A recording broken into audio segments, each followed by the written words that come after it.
Vega, kamu suka matkul kewarganegaraan kan? Iya, suka. Aku boleh nanya nggak? Ini tolong jelasin ke aku dong. Gimana sih cara mahasiswa mengimplementasikan nilai-nilai konsensus dasar negara? Mahasiswa memiliki peran penting dalam mengimplementasikan nilai-nilai yang tergandung dalam konsensus dasar negara Indonesia yang tercermin dalam Undang-Undang Dasar 1945 atau UUD 1945. Salah satu nilai yang esensial adalah Pancasila yang mencakup nilai-nilai seperti gotong royong, keadilan sosial, dan demokrasi. Mahasiswa dapat membantu mengimplementasikan nilai-nilai ini dengan yang pertama, partisipasi aktif. Jadi, mahasiswa itu terlibat dalam kegiatan sosial dan politik untuk mempromosikan gotong royong dan keadilan sosial. Yang kedua, pendidikan dan pemahaman, yaitu dengan menyebarkan pemahaman yang benar tentang nilai-nilai Pancasila di antara sesama mahasiswa dan masyarakat. Yang ketiga, advokasi dan kritik konstruktif. Yang ini memberikan pandangan kritis terhadap kebijakan dan praktik yang tidak sejalan dengan nilai-nilai Pancasila serta memberikan solusi konstruktif. Yang keempat atau yang terakhir itu keterlibatan dalam proses demokrasi, yaitu mengambil bagian dalam pemilihan umum, debat, dan forum demokratis untuk memperkuat aspek demokrasi dalam sistem pemerintahan. Nah, melalui peran ini, mahasiswa berkontribusi pada pembangunan masyarakat yang adil, demokratis, dan berlandaskan nilai-nilai Pancasila sesuai dengan semangat UUD 1945. Oh gitu ya. Makasih ya Vega, aku jadi tahu gimana peran mahasiswa dalam mengimplementasikan nilai-nilai konsensus dasar negara.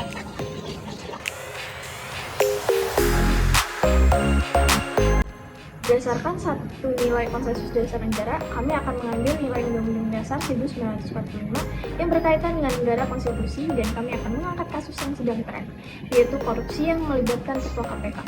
Latar belakang kasus ini melibatkan penetapan Firly sebagai tersangka oleh Polda Metro Jaya.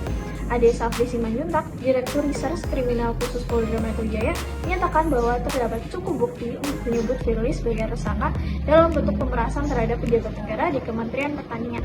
Ancaman hukum maksimal penjara seumur hidup bagi pejabat negara yang terbukti melakukan korupsi menjadi bagian dari kompleksitas kasus ini. Undang-undang menuntut Presiden untuk memberhentikan sementara pimpinan KPK yang ditetapkan sebagai tersangka kasus pidana. Novel Baswedan, mantan penyidik KPK, mencatat bahwa Firly merupakan pimpinan KPK pertama yang ditetapkan sebagai tersangka kasus suap. KPK sebagai lembaga anti korupsi yang dihormati di Indonesia telah memperkarakan ratusan politisi, pejabat, dan pengusaha sejak didirikan pada tahun 2002.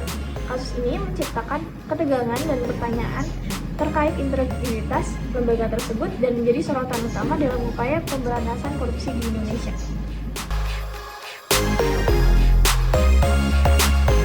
Polda Metro Jaya menetapkan pimpinan lembaga anti rasuah sebagai tersangka kasus pemerasan yang melibatkan Menteri Pertanian Syahrul Yassin Limpo yang ditahan pada bulan lalu atas tuduhan suap. Firly Bahuri, Ketua Komisi Pemberantasan Korupsi atau KPK, adalah pejabat terbaru di pemerintahan Presiden Joko Widodo yang menghadapi tuduhan korupsi. Firly, mantan Inspektur Jenderal Polisi, diduga memeras Syahrul yang ditahan dalam kasus korupsi pada bulan lalu, kata polisi dalam sebuah postingan di situs web mereka. Kombes Pol Ade Safri Simanjuntak, Direktur Reserse Kriminal Khusus Polda Metro Jaya, mengatakan kepada wartawan pada Rabu 22 November 2023 malam bahwa ada cukup bukti untuk menyebut Ketua KPK sebagai tersangka dalam kasus korupsi dalam bentuk pemerasan. Seraya menambahkan bahwa seseorang pejabat negara memeras di kantor Kementerian Pertanian dari 2020 hingga tahun 2023. Firly tidak segera menanggapi permintaan komentar dari Reuters. Pada hari Senin, ia mengatakan kepada wartawan bahwa ia tidak pernah terlibat dalam pemerasan atau penyuapan. Bagi pejabat negara yang terbukti melakukan korupsi, ancaman hukumannya maksimal penjara seumur hidup. Menurut undang-undang, Presiden harus memberhentikan sementara pimpinan KPK yang ditetapkan sebagai tersangka kasus pidana, dan Jokowi mengatakan pada hari Kamis bahwa ia akan menghormati proses hukum ketika ditanya tentang Firly yang ditetapkan sebagai tersangka. Novel Baswedan, mantan penyidik KPK, mengatakan kepada Reuters bahwa Firly merupakan pimpinan KPK pertama yang ditetapkan sebagai tersangka kasus suap. Badan itu telah menyelenggarakan ratusan politisi, pejabat, dan pengusaha sejak dibentuk pada tahun 2002 dan menjadi salah satu lembaga yang paling dihormati di Indonesia.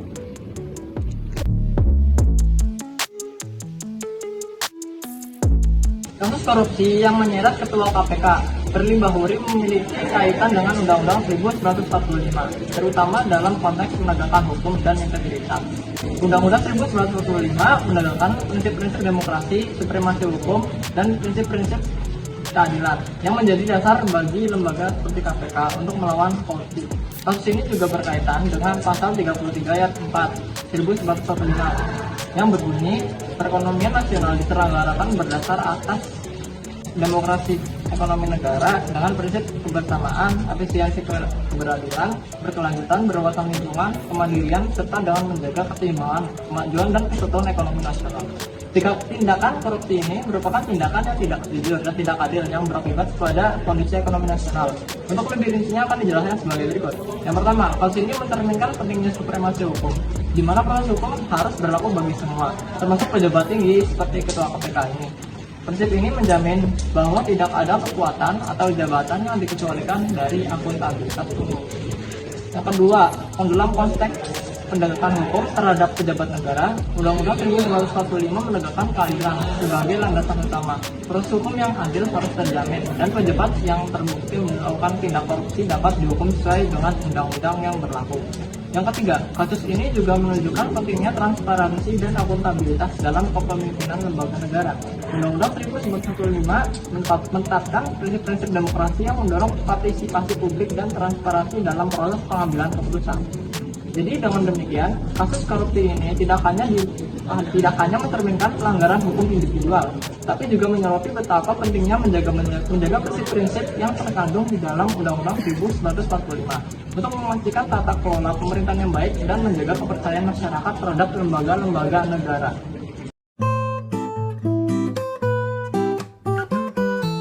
Nah, untuk solusi mengatasi kasus korupsi yang melibatkan Ketua KPK tadi, itu melibatkan beberapa langkah. Pertama, ada penyelidikan dan penuntutan. Perlu dilakukan penyelidikan menyeluruh terhadap dugaan korupsi oleh lembaga penegak hukum yang independen dan dapat dipercaya. Tindakan hukum yang tegas harus diambil jika terdapat bukti yang cukup untuk menuntut. Dan yang kedua, ada reformasi internal KPK, di mana KPK ini perlu direformasi internal untuk memperkuat pengawasan, meningkatkan transparansi dan juga memperkuat integritas organisasi. Pemberlakuan kode etik yang ketat dan langkah-langkah anti korupsi internal dapat membantu mencegah kejadian serupa di masa mendatang. Yang ketiga, ada peningkatan keterbukaan dan akuntabilitas, di mana perlu dilakukan peningkatan keterbukaan dan integritas lembaga-lembaga penegak hukum termasuk KPK kepada publik, agar masyarakat itu perlu tahu tindakan yang diambil untuk mengatasi korupsi dan memastikan pertanggungjawaban bagi pelaku yang terlibat.